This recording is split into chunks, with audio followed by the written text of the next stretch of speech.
ਸਾਰਿਆਂ ਨੂੰ ਸਤਿ ਸ੍ਰੀ ਅਕਾਲ ਜੀ ਆਇਆਂ ਨੂੰ। ਅੱਜ ਦਾ ਸੈਸ਼ਨ ਹੋਰ ਵੀ ਵਧੀਆ ਹੋਣ ਵਾਲਾ ਹੈ ਬਿਕੋਜ਼ ਸਾਡੇ ਵਿੱਚ ਆ ਚੁੱਕੇ ਨੇ ਦੋ ਮਹਾਨ ਸ਼ਖਸੀਅਤਾਂ from All India Management Association, New Delhi. Mr. Nikhil Sawhney, President, All India Management Association, Vice Chairperson and Managing Director, Triveni Turbines Limited, and Mr. Sanjay Grover, Director, LMA Relations and Managing Young Leader Council and Memberships. To bring them on the stage, मैं हूँ निवेदन करांगा mister Ashwin Palsikar, honorary secretary Indore management association, उन्होंने stage ते लैके आउण ते अगला सैशन साझा करन। Thank you.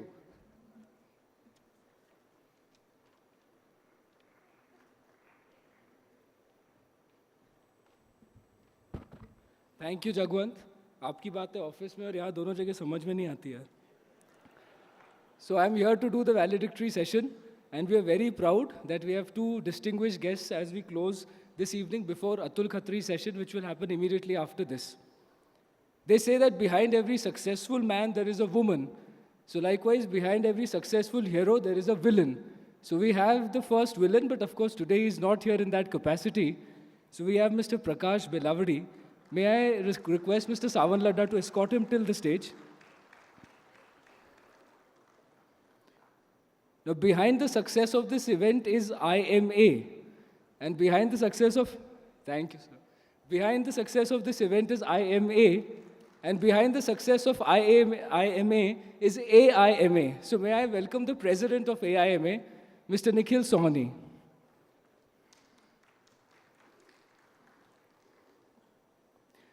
Sapan bhai, can we have the session AV?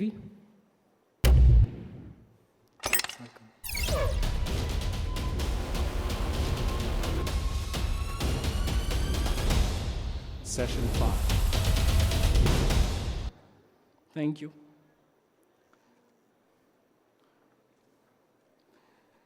May I request Mr. Girish Mangla to welcome Mr. Belawadi with flowers, and Mr. Vishnu Jaju to welcome our IMA President, Mr. Nikhil Sawhney, with a bouquet. I also request Mr. Jagwant Singh Mangat to recognize the presence of Mr. Sanjay Grover, Director LMA, with a bouquet of flowers. He's sitting there.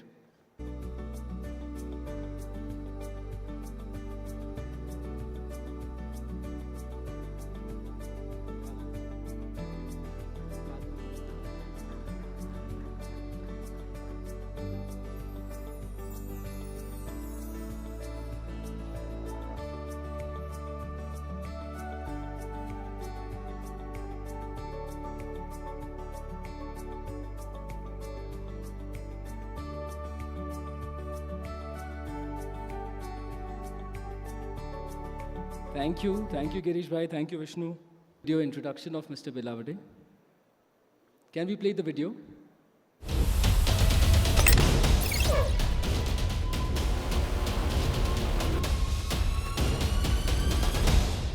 Mr. Prakash Belawadi.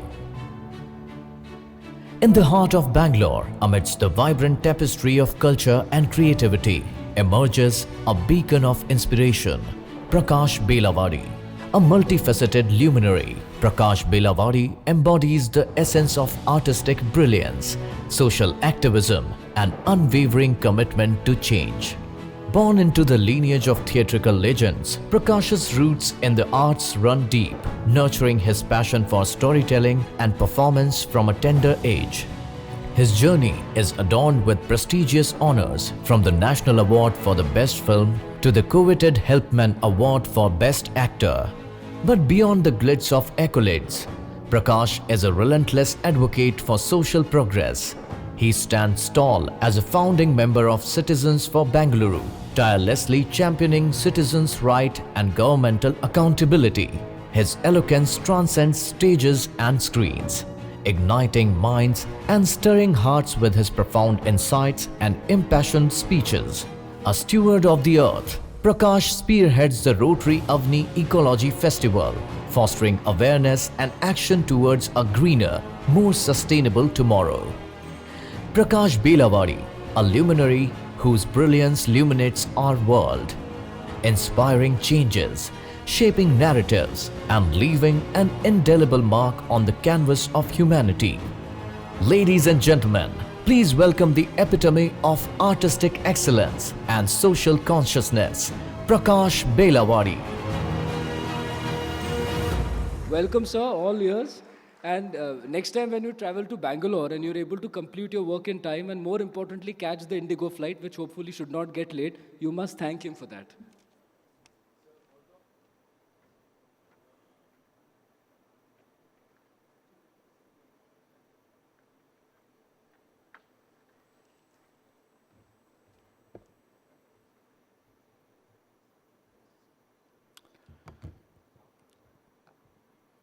Good afternoon, ladies and gentlemen. I've said that I'll speak for about 20-25 minutes because that's the time given to me. And I hope there will be some time for questions and a conversation. You must understand it's a little bit intimidating for me to be standing here and speaking to you on what sounds, in rhetoric at least, as a very big idea. Unlocking global potential and shaping the future of Bharat. It's a very big idea, So, one thing I will say that when you say shaping the future of Bharat, it actually means to me that we are talking about young people. That is the future of Bharat.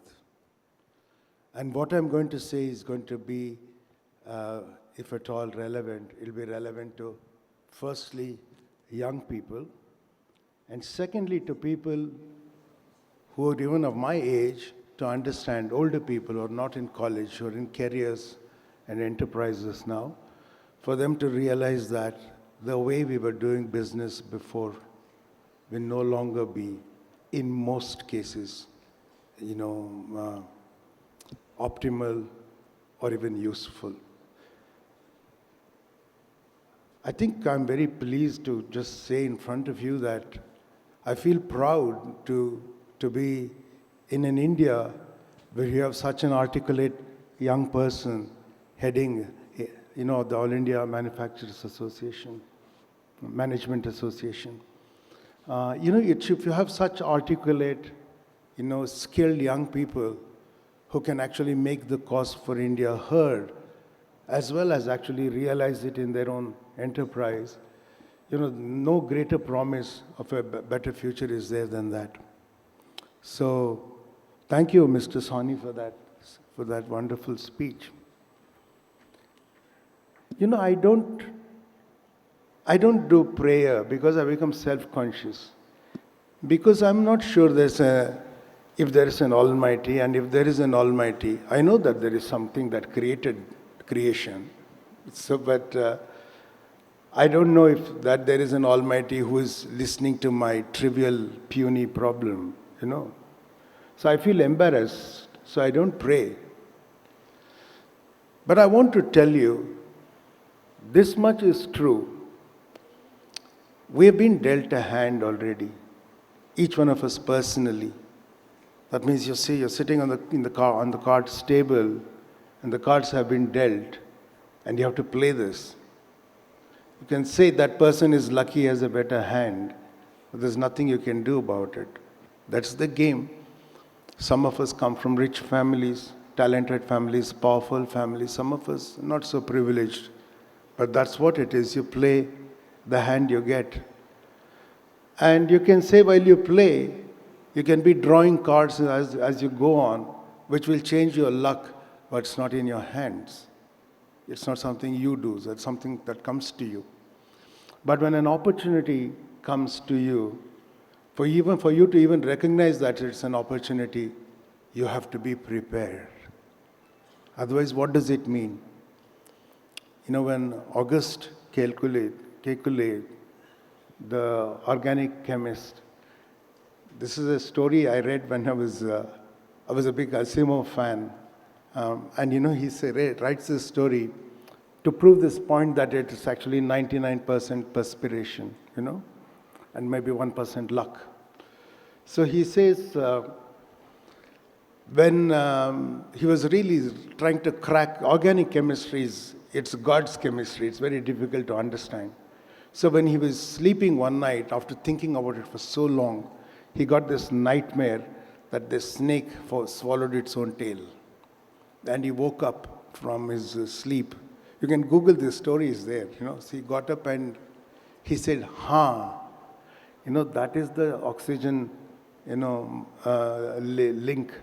That's the benzene structure he theorized, and that led to some great inventions, discoveries in organic chemistry. 3 of his students got the Nobel Prize, actually.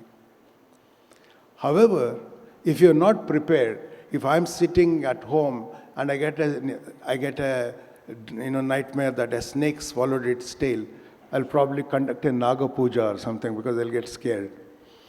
Because without preparation, the opportunity means nothing. Because he had worked so hard for it, he was at the edge of that discovery, of that epiphany, that it happened. So I'm saying that, yes, there is this moment for India. I think it is better than something that I've known for maybe 1,000 years or more in Indian history. This is an opportunity for India now. And this is the hand we have, and we play it well. It is true that it can be India's century, perhaps. But there are challenges. And to cope with it, I'm saying for young people, firstly, you have to be aware of where we are and how we got here. Then we can think of who we are, what we are capable of, and how we can actually chart a path together from various industries and sectors that we come from to realize that century for India and maybe become actually the Vishwa Guru because of a unique Indian way of thinking. And there are many things to say about this, but I will actually just say 3 little things. We should look at it differently from here on. We have assumed you draw a timeline and you join the dots, for every year, and you get a graph. And then you extrapolate and you say, this is where we'll get because of how it's been so far. I want to tell you that I don't believe that is going to happen. I'm telling you, it is that draw of the, when you draw the card, you get a card that changes everything for you. Like that, we have drawn cards now. The globe has drawn. 2 things have happened simultaneously, which Mr. Sani also touched upon, with different words, but I'm saying the same thing. One is emerging technologies, which will change everything that we know. It's just that earlier it used to come one by one. In one area, some big thing would happen. There are 16 to 18 emerging technologies now that will change everything. The way we do anything will change because of that. It is sector and industry agnostic. Everything you have learned to get a job may be rendered waste when you apply for the job soon. That problem is there. The second thing is the damage we have done in the past 100 to 140 years to the planet, to the 5 elements, some of which is irreparable for a millennia to come perhaps. But we need to actually take stocks, stop, and do this better. We have to look after the environment. You have to do, because we have damaged it for you, the generations before you. You are landed with a problem and you have to do something about it. So you can't do business as usual. So the 3 things I'm telling you is this. The first is the Bretton Woods system. Ever since the First World War, the US dollar has become powerful in the world, and after the Bretton Woods system, after the Second World War, the dollar has become the most powerful instrument of global politics. I want to put it in layman terms. I'm not an economist or a financial expert of any sort. But I want to tell you this example of what it means. You know, more than 50%, we can't put a perfect count on it, but all the articles about this subject say this, about 50% of US banknotes, printed currency of the United States, the dollars, are not in the US, they're in foreign lands. The New York Times in 2019 reported a leader story in which it said that the greatest export from the United States is not oil or computers or defense equipment and so on. The greatest export are banknotes. When Americans searched Saddam Hussein's palaces after, destroying it on the fake premise of finding weapons of mass destruction in Iraq, they found $600 million in fresh $100 notes, in his palaces. $600 million. So this tangible thing is like diamond or gold, The Bretton Woods system was compromised by Nixon because they didn't have enough dollars, which was earlier actually printed against gold that they held in Fort Knox, but they didn't have enough gold, so they dismantled the system and they just began to print dollars. Now, what does that finding $600 million mean? Those $600 million mean that America becomes credit worthy to get $600 million worth of loans. That's what it means. What does the US do? It prints money. When it needs to borrow money, the US prints money. That's what it does. If you are paying EMIs, just think about this. Every month, in your office, you print money and pay EMI. It would be a great thing. This is not going to hold. I'll tell you why it will not hold. The US has abused this power. It has abused this power by, before it did it to Russia, it did it to Iran, right? I mean, it issued sanctions and took Iran out of the SWIFT system. Globally, to transfer money with any major bank from one country to another, you need SWIFT. The US actually owns that system. Somebody by some strange ownership. Do you know who owns the internet? Who owns the World Wide Web? It's a very complicated thing. Actually, young people should find out all this. How does this work? Just as, I'm a South Indian from Karnataka, I grew up eating curd rice. I don't know anything about stock market. I should have known, actually. But, you people should know who owns this. Why is it free? Do you believe there's some benevolent force in the world that is giving you free stuff? They're selling you. You are the product. It's the eyeballs that is making Meta rich. It's not free. The rubbish serials you're watching, you're paying for it by buying soap that you don't need, actually. Perfume that you don't need. You're being made to feel ashamed, of your body, smell, and you're made self-conscious and you buy stuff you don't need, which is probably toxic and harmful for you. So you're paying for it. You think it is free, that cereal. It's not free at all. So what the US does is this. And there is a problem. When they remove a country out of it, the country becomes angry. They froze $300 billion of Russian money. That means it's rubles, but they've held it in dollars to do global trade. The US has seized that money. And NATO and US actually want to use it to rebuild Ukraine, which would be projects given to American companies and shared maybe with some European companies. Russia is not happy. They have done sanctions to China. China is not happy. The BRICS countries, the 5 R's they're called. Why? Rupee, ruble, rand, renminbi, and real. The 5 R currencies. They're thinking we should make a global currency unit for ourselves. Before we issue currency, we'll call it unit. This much worth it is. and this much worth we have to pay. And we will see we can do it without being affected by the dollar. Otherwise, the US can manipulate the dollar system in such a way that something becomes more expensive or less expensive by exchange rate fluctuations. Earlier, this was not there. Before Nixon did, the exchange rate fluctuation was not there. It was because pegged to gold. Why I say this is, if this changes, every country wants to do something about it. Even Germany is thinking of actually, has floated the idea of doing something with NATO in Europe, where it can do trade or exchange of money without dollar affecting the transaction. Sooner or later, this will happen. See how Jaishankar, talks, Sooner or later, this is going to come about. Maybe 20 years. I'm saying that's the outside limit that experts are saying from the research I have done.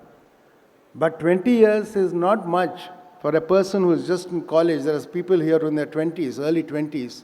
20 years is nothing. But the change will begin now already. You have to be prepared for a world that is not continuous in depending on the dollar, which does about 60% of all transactions today. 82%, I believe, in 2022, but it's beginning to decline rapidly now. They manipulated Russia in such a way that if Russia, China, and India can be together, and we agree on a currency, if you have kept dollars in your house, like Saddam Hussein has kept, and the dollar value falls, what happens? India has dollar savings. If that value falls, who will suffer?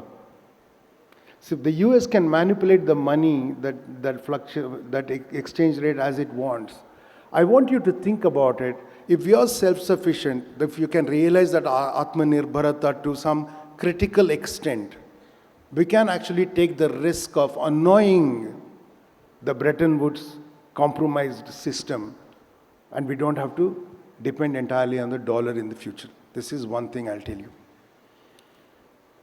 Because we have to pay for oil, for instance, that's why we need the dollars. So we don't need dollars that much. If we can do our semiconductor factories, we'll do really well.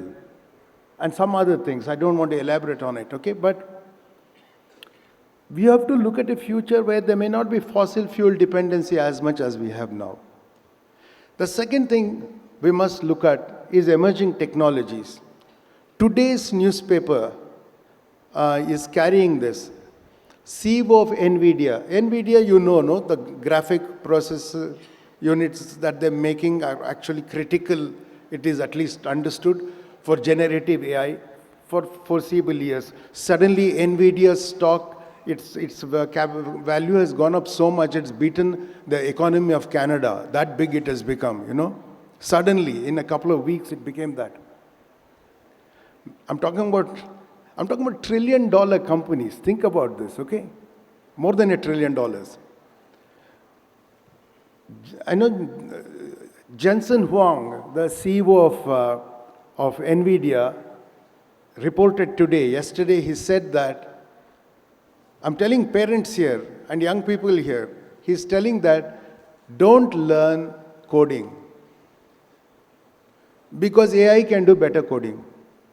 Don't do, he said. There is another guy on the Twitter feed who has replied, another company's CTO. He said that anyway, programming was never a core discipline. The core discipline is critical thinking, algorithms, flow charts, from which you can actually derive results. That will always be true. So the way you're learning now, computer science, see, at nano level, you don't see what you're printing even. Only machines are seeing it. We are not involved anymore. You understand? We are not there in that story anymore. Because you can't see, you can't even assess. It's computational, it's quantum now, Subatomic. I am saying the way we think we are doing education needs to change. And that change will be forced upon us. Now you can look at it as an opportunity now, or you can be forced to change, which is not the same thing. That's the second thing I'll tell you. And the third thing I will say is, what is the real asset we have to safeguard? That you cannot, no amount of money is going to fix it for you. In Bangalore city, this year, groundwater has gone to 1,700 feet. It'll be poison if you drink that water now. We estimate that 1 million speculative home buyers or office space buyers will back out by the end of April because we won't have rains till July. We believe Bangalore is going to lose its sustained economic growth between 11.5 to 12% for the last 20 years it had, because we have no water anymore. But do you know how much water we get into the city? We have a population just in excess of 1 crore people in Bangalore city. We get 450,000 million liters of water per day. It should have been enough. It's a ratio of 1:100 if you look at Israel, okay? It should have been enough. We waste water.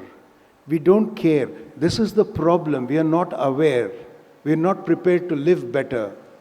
You will get there because you're growing fast. Indore is a great city. If you're not careful, you will get there too. Because people will come here for jobs. 350 million people may move to cities in the next 15 years for jobs. But we can change this. With new technology, which is an opportunity, we can make small towns and villages generate jobs. We can do this. But we have to care and we should be aware. No politician is going to do it for you. I'm sure there are some politicians who care, who are capable, but that percentage, that ratio is so bad to the politicians who look to exploit you and who don't care. You have to do something about it yourselves. There was one significant thing that Mr. Sani said that you should look at. Instead of looking at getting jobs, you should looking at giving jobs. If you become entrepreneurs and you generate jobs, even at the micro level, 10 jobs, 25 jobs, 5 jobs, you'll mitigate this problem, in fact, solve it to a very significant extent. So the problem that we have, the third big one is this. Our environment, the 5 elements are poisoned. The air is toxic.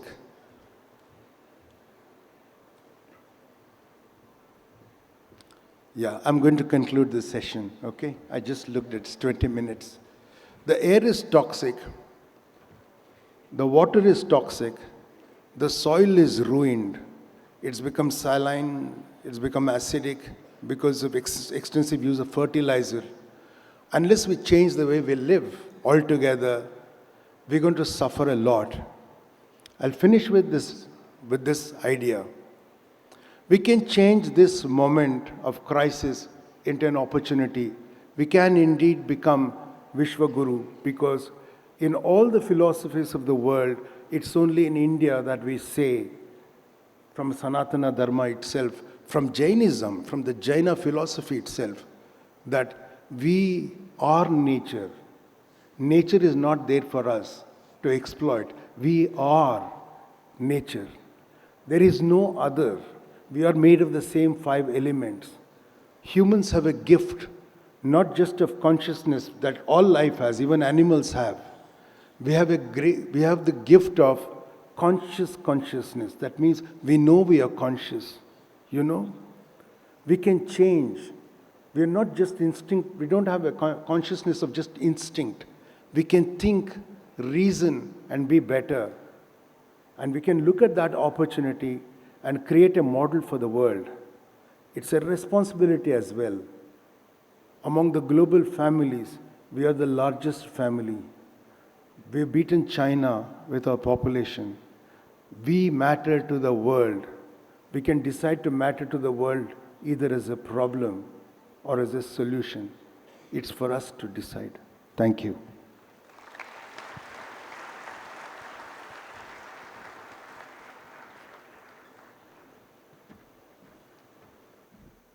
Thank you, sir.